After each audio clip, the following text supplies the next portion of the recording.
Hello everyone, welcome to my YouTube channel Studify hub.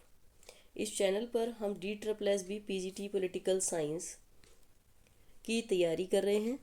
अभी western political thought को मैं पूरा कवर कर रही हूँ और जिसके अंदर हमने वेस्टर्न पॉलिटिकल थिंकर एरिस्टोटल के बारे में कई सारे वीडियोस बना दिए हैं।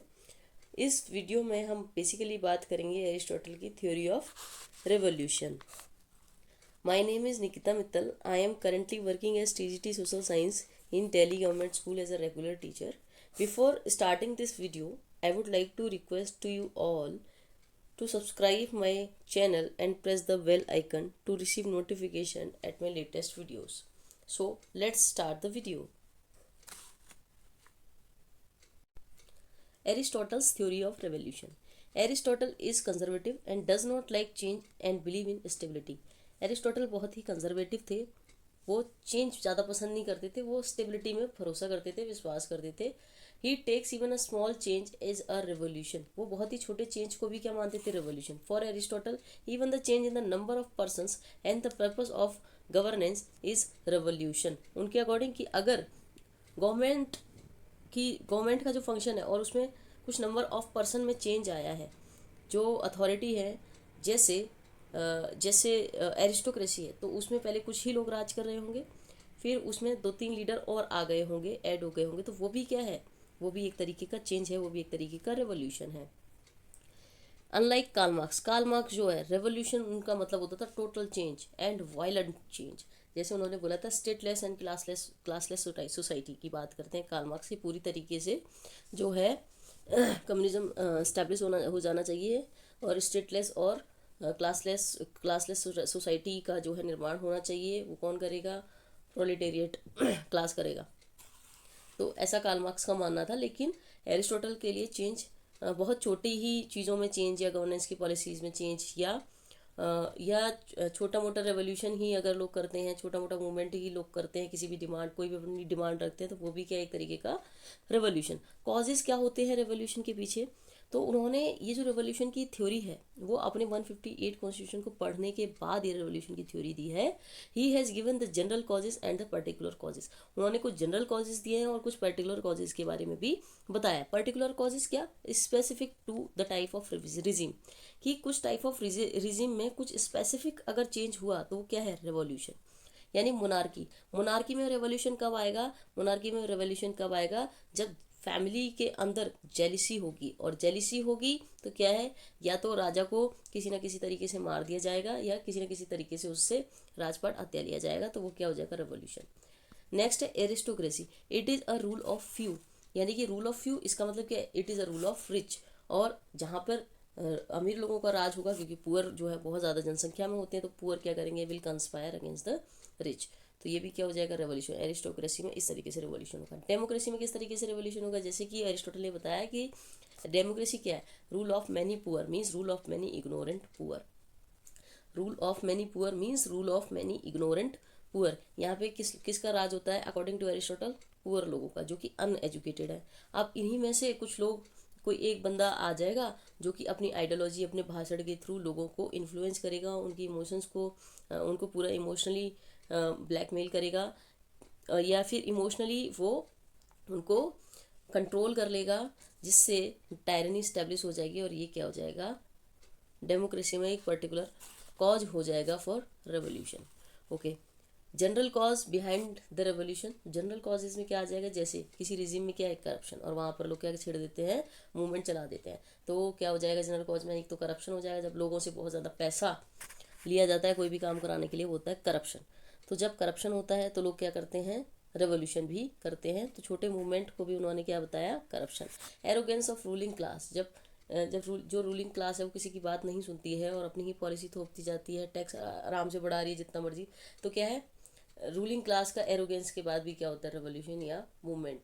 Too much influx of foreigners. जब बहुत ज़्यादा दखलंदाजी हो जाती है फॉरेनर्स की किसी भी स्टेट के डिसीजंस में, तो भी रेवोल्यूशन होता है। Change is natural. और रेवोल्यूशन होने का एक कारण ये भी है कि चेंज इज़ नेचुरल, कि एक टाइम के बाद जो है गवर्नमेंट बदलनी चाहिए। पीपल लाइक चेंज, क्योंकि पीपल चेंज चाहते हैं, इसलिए revolution. According to Aristotle most common cause behind the revolution everywhere is inequality. उन्होंने बोला है कि जो मोस्ट कॉमन कॉज है, एक तो पर्टिकुलर बताया उन्होंने और जनरल कॉज बताया, और एक और बताया कि कॉमन कॉज क्या है, वो है इनइक्वालिटी। आप कहीं भी आज के टाइम पे भी देखोगे जहाँ भी इनइक्वालिटी होती है वहाँ लोग आवाज़ उठाते हैं। According to him inequality can be real और इमेजिन। इनइक्वालिटी क्या है, रियल भी हो सकती है या किसी के दिमाग में भी हो सकती है। अब इनइक्वालिटी क्या है, inequality give rise to the feeling of injustice. इसे क्या आती है, इनजस्टिस की फीलिंग आती है कि यार हमारे साथ क्या हो रहा है, गलत हो रहा है। Inequalities should be appear just, या तो रेक्टिफिकेटरी या फिर डिस्ट्रीब्यूटरी। रेक्टिफिकेटरी यानी कि कुछ लोगों की कुछ शिकायतें हैं तो उन शिकायतों का आपने रिड्रेस कर दिया, grievance redressal. Distributive state has to decide the principle of distribution of resources, honours and positions and offices. यानी कि आपने स्टेट ने क्या किया कि कुछ प्रिंसिपल पहले से डिसाइड करने पड़ते हैं कि डिस्ट्रीब्यूशन इस तरीके से होने चाहिए कि ताकि सबको बराबर का हक मिल सके। In this case Aristotle also proposes proportional reward should be in proportion to the merit of a person. तो उन्होंने क्या बोला कि डिस्ट्रीब्यूटरी जस्टिस कैसे हो सकता है ताकि इनइक्वालिटी किसी तरीके की ना हो, कैसे होगा, ये मेरिट के अकॉर्डिंग होगा। यानी कि it should be decided according to the value of this society. Society में उस काम की वैल्यू क्या है जो वो लोग करते हैं, तो उसके अकॉर्डिंग क्या है, उसके अकॉर्डिंग पद यानी पोजीशन, ऑफिस, रिसोर्स, ओनरशिप, ये सब डिसाइड होना चाहिए। जैसे उन्होंने एग्जांपल दिया क्या, डॉक्टर को ज़्यादा रिवॉर्ड मिलना चाहिए और नर्स को कम रिवॉर्ड मिलना चाहिए। अगर दोनों को बराबर मिलेगा तो क्या होगा, ये इनइक्वालिटी हो जाएगी, इनजस्टिस हो जाएगा लोगों के साथ। According to Aristotle it is unjust to treat equals unequally. जो इक्वल्स यानी कि डॉक्टर, सब सारे डॉक्टरों को ज़्यादा रिवॉर्ड मिलना चाहिए, सारे नर्स को ज़्यादा कम रिवॉर्ड मिलना चाहिए। इट इज़ अनजस्ट होगा अगर हम इक्वल्स को अनइक्वल ट्रीट करेंगे। Treating master and slave equally is injustice to the master. अगर हम मास्टर और स्लेव दोनों को बराबर ट्रीट करेंगे तो ये इनजस्टिस होगा मास्टर के साथ, ऐसा एरिस्टोटल का मानना है। Two equally meritorious person should be rewarded equally. जैसा कि डॉक्टर में हमने मेंशन किया कि सभी डॉक्टर्स को बराबर मिलेगा, सभी नर्स को बराबर मिलेगा, लेकिन डॉक्टर से कम मिलेगा। वैसे ही मास्टर और मास्टर दोनों क्या है, इक्वल, तो सैलरी दोनों की बराबर होनी चाहिए, रिसोर्स दोनों के पास बराबर होनी चाहिए। वही मास्टर और स्लेव अनइक्वल है तो इनकी सैलरी ज़्यादा और इनकी सैलरी कम।